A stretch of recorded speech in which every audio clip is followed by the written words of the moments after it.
Sarah J., I am so excited to welcome you as the co-host of the Fashion Talks Project Runway special series. Welcome, welcome. I'm so happy to be here. I'm so excited that this series is back in Canada.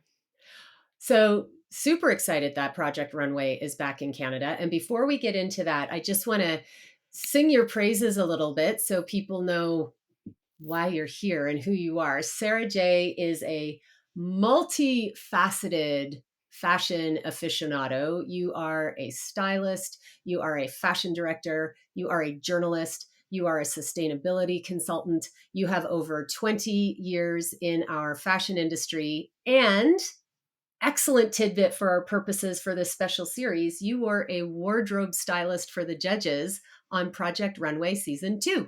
I was. That's a long time ago now. I couldn't believe when I read it today that it's been 16 years since season 2. That's wild to me. Oh my gosh, time flies. Time flies, my friend. I'm sure we'll have opportunity to have all sorts of like kind of cool stories from your time on set, but just sort of in a broad spectrum, like what was your experience like being on Project Runway? Is it something that you've carried with you?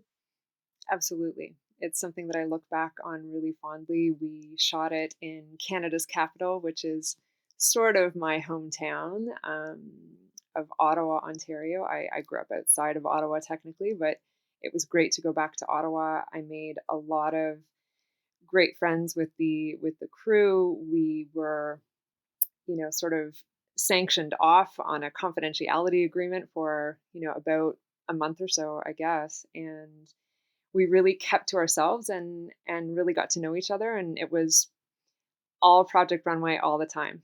And so we were really immersed in the ups and downs of the series. And I really have a lot of respect for the designers that sign up for this designer boot camp. It really is designer boot camp.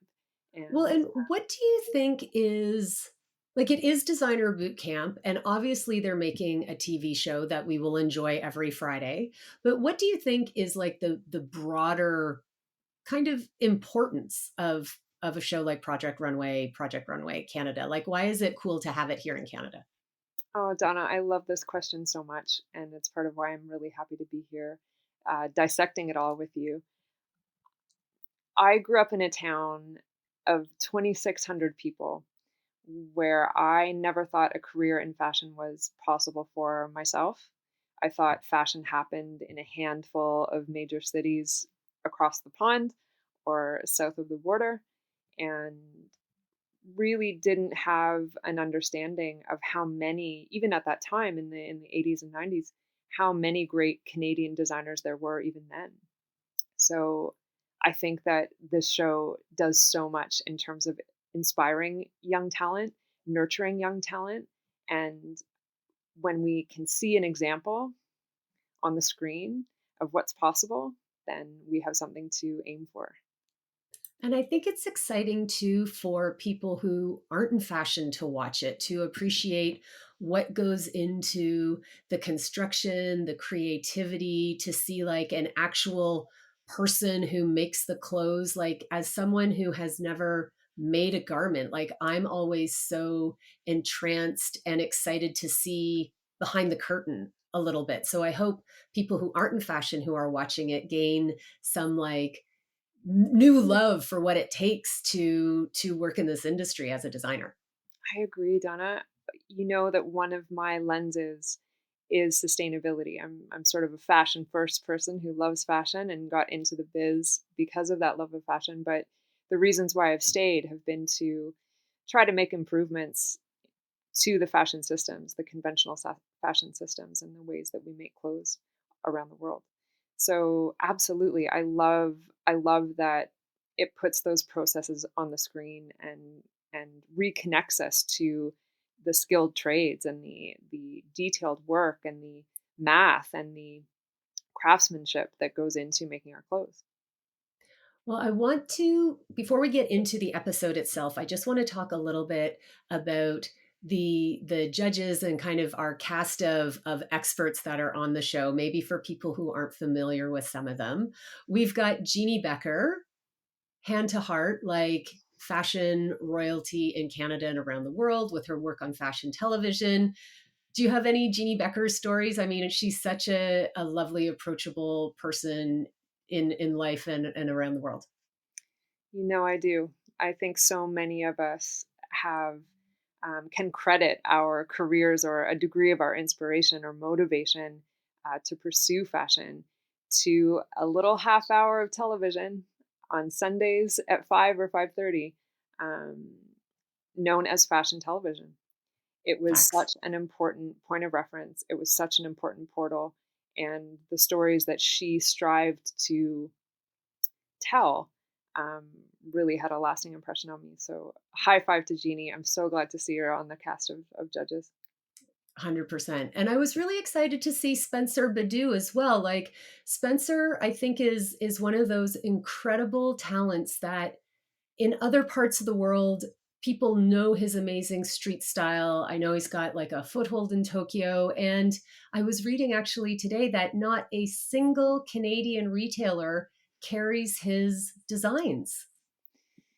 You know what? I hate to say it, but it's he's not alone. That often happens. Despite all the space we have in Canada, we're not a huge population.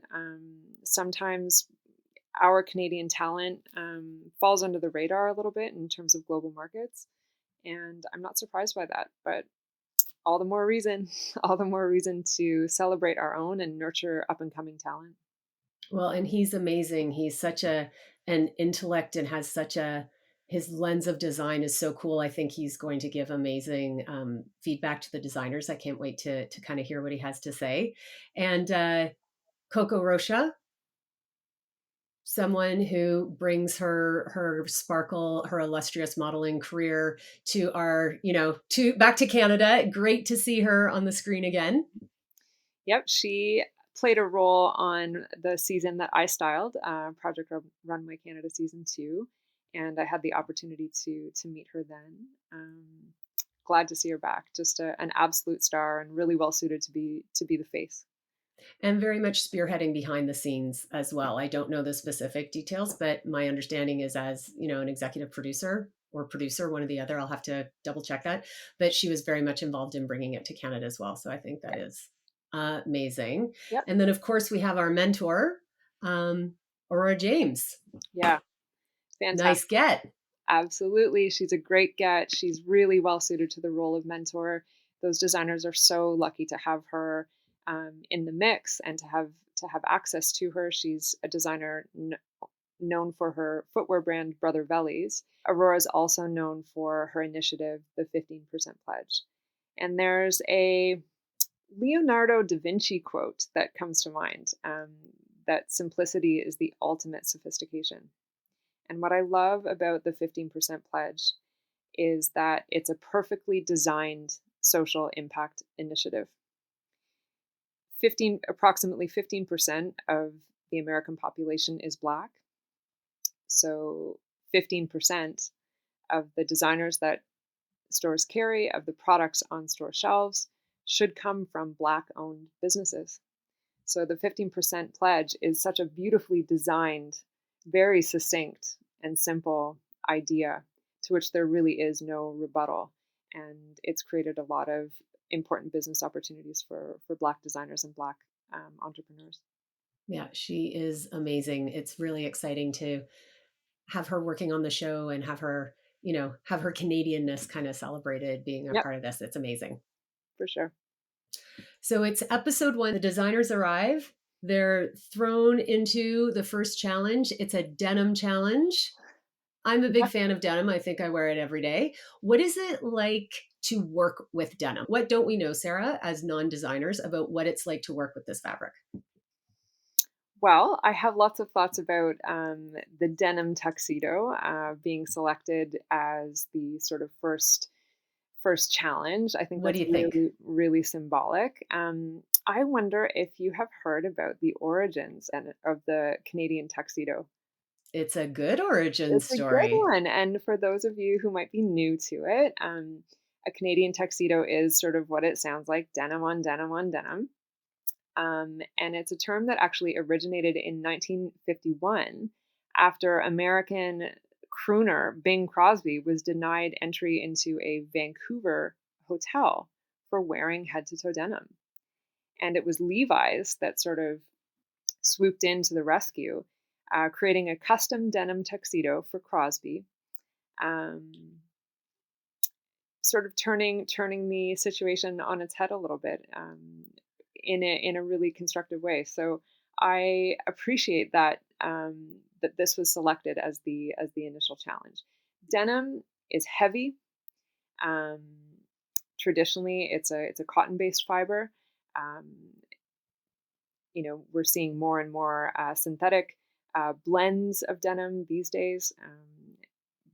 But I think for a lot of the designers in the show, I think denim is I got the impression that denim is a really new fabric to work with. And this is one of the opportunities that Project Runway really provides.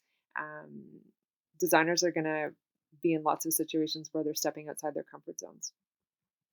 I thought it was really cool as well because they didn't give them a roll of denim, they gave them a suitcase of jeans, which Yes. allowed also, I mean, nice sustainability, situation there.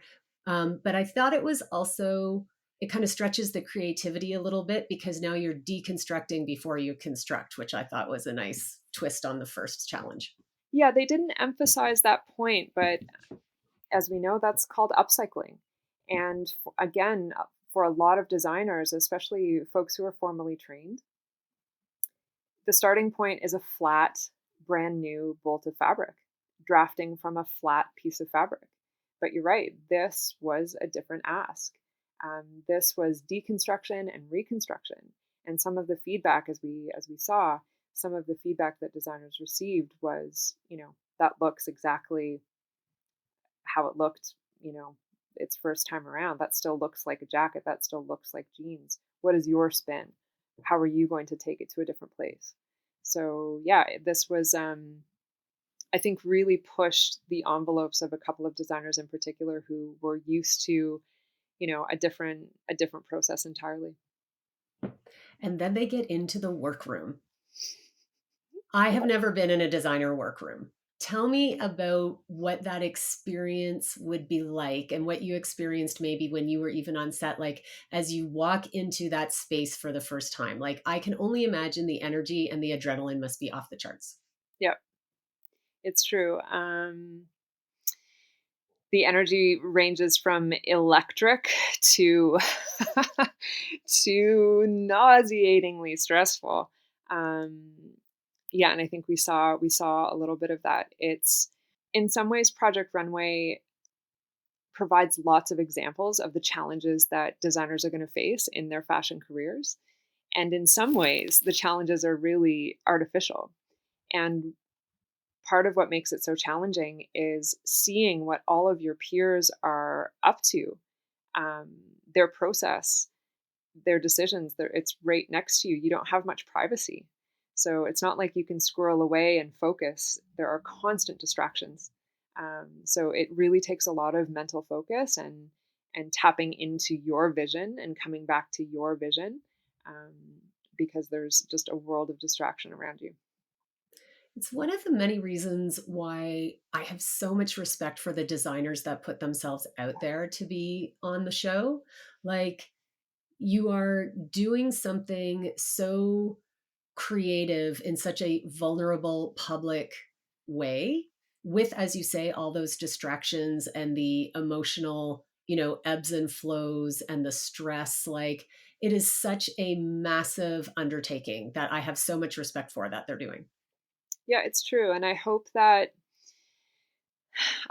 when it's all said and done, and I hope that as designers are eliminated every week, which we know is such a difficult task, um, I hope that the lessons of this process really live on, and that, um, there's so much takeaway from the experience, and I hope that stays with designers constructively. I hope so too, because, we certainly know just historically that we've got some amazing designers that are still very much in the Canadian fashion scene in a very kind of visible way that are Project Runway alum. We've got, Project Runway past designers that have found amazing paths doing other things. Like, hopefully, everyone gets what they need to out of it in order to grow and continue on whatever their path is meant to be. It's true. Something I like to remind myself of is the ultimate fashion example, which is Cindy Crawford's mole. Cindy Say Crawford's mole. more. Say more. Well, she famously was Cindy Crawford, of all people, was famously rejected by several agents for her mole because it was different. So the takeaway there, which I hope designers can keep in mind, is that the feedback that they receive, it really is opinion. These are informed opinions from industry icons, but it's opinion Facts. nonetheless.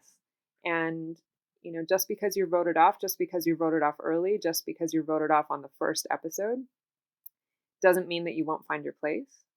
And fashion is all about finding your audience and finding the people that connect with your aesthetic and your process. So um, I hope there's no hard feelings. We'll just have to see. Oh, I hope so too.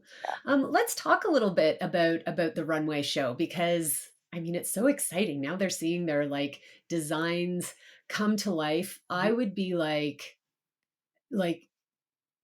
barely able to breathe with like Jason Wu there along with Jeannie and Spencer and Coco. What's your thoughts on Jason Wu being guest judge numero uno for Project Runway this season?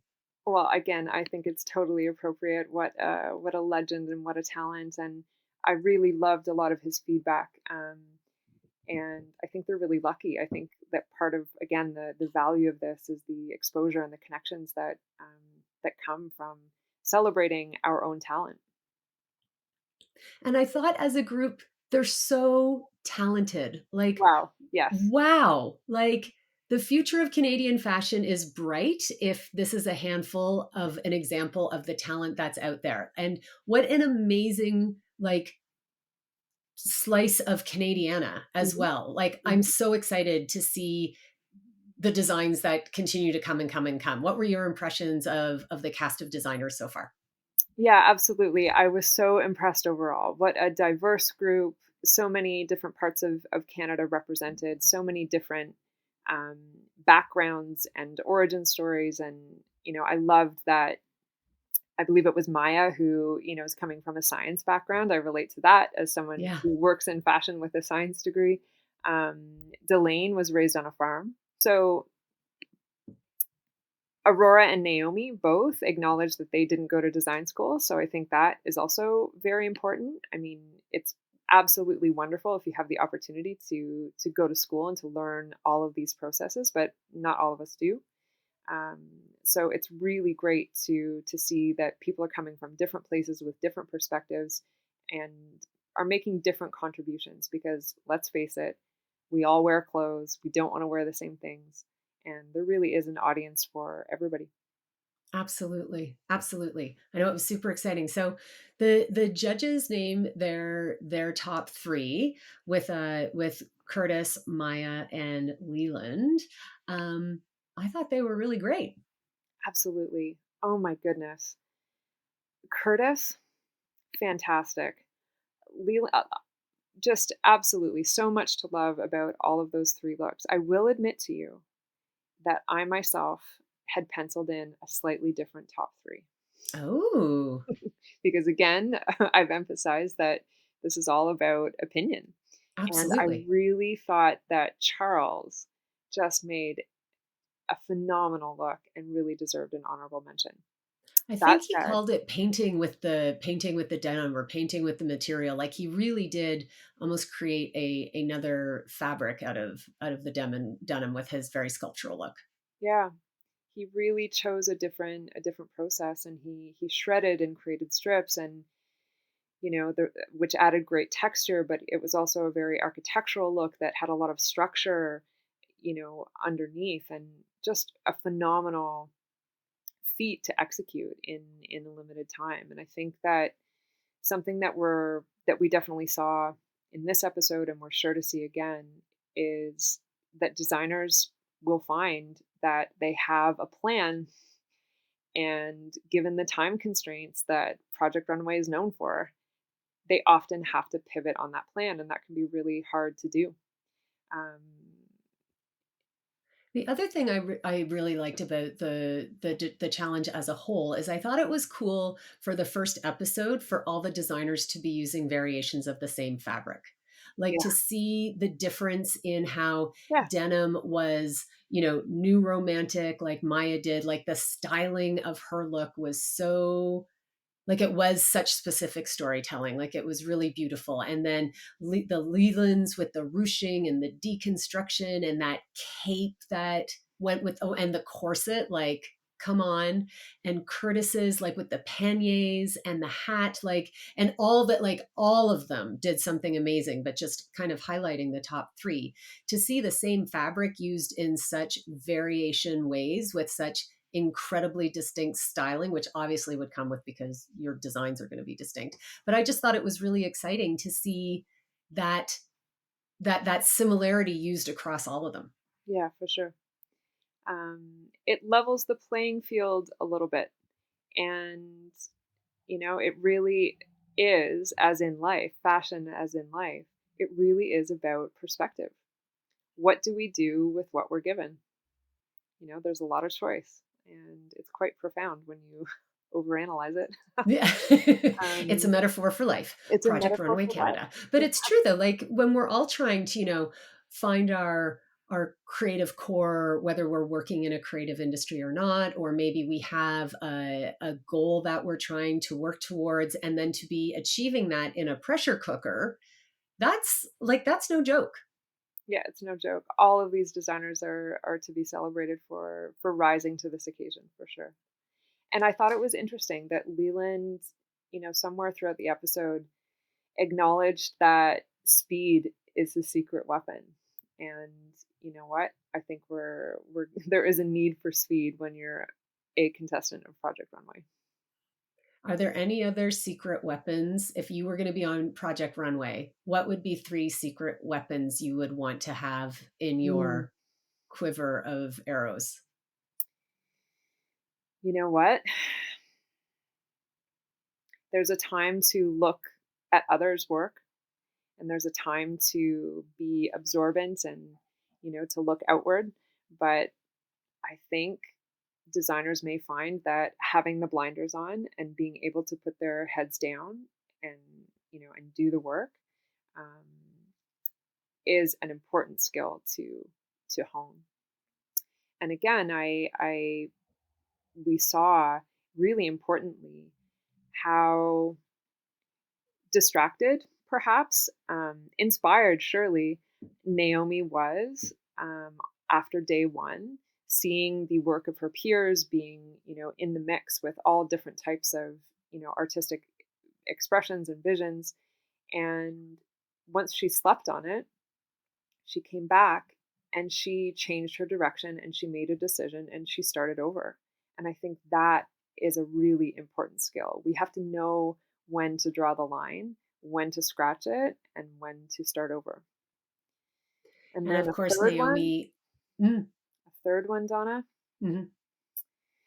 Whew, just the resilience factor, because it is really easy to give into the stress of these challenges. It's a lot of pressure to work with finite time and finite resources, finite materials in this competitive context. And at the end of the day, I hope these designers can remember it's just fashion.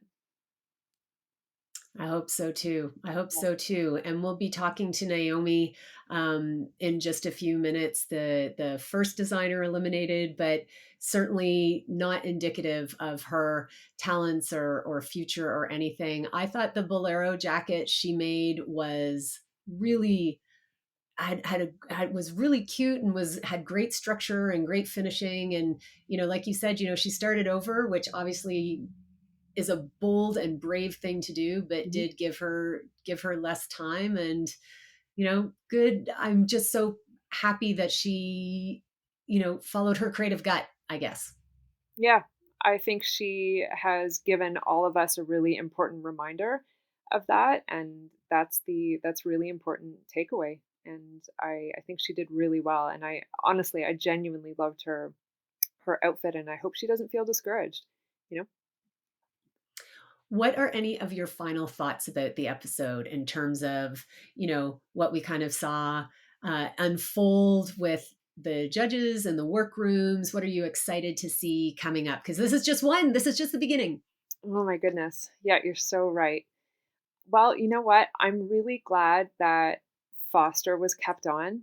I think that it was a real challenge, and I think he even said so. I jotted down a quote, um, that at the beginning of the episode, he identified that it was going to be hard for him to express his vision with denim. Like, he's likely not used to working with denim. So um, I loved the appliques. I loved the flowers that he created, and um, I'm really excited to see more from him. Overall, I think it's a really strong group, and I love seeing what different people do, under pressure, what different people do with the same, suitcase of denim, and I'm really excited to see what's next. I'm stoked. And I become so emotionally involved, like watching them watch their garments walk down the runway and how excited they are for themselves and for each other. Like, it's like the reveal in a makeover show. Like, it's just where you see the future of possibility right there in front of you. It gets me all I know. I love verklempt. that. I love that reveal, and I love, towards the end of day 2 and then on, runway day, when we start seeing clips of the finished pieces, we start seeing clips of the looks on figure, and it starts to really come to life. It's so genuinely exciting. So I'm really thrilled to be doing this podcast together, and I'm really thrilled that the series has come back. Me too. Well, Sarah, I think that's a great place to leave it. We will see you next week for episode 2.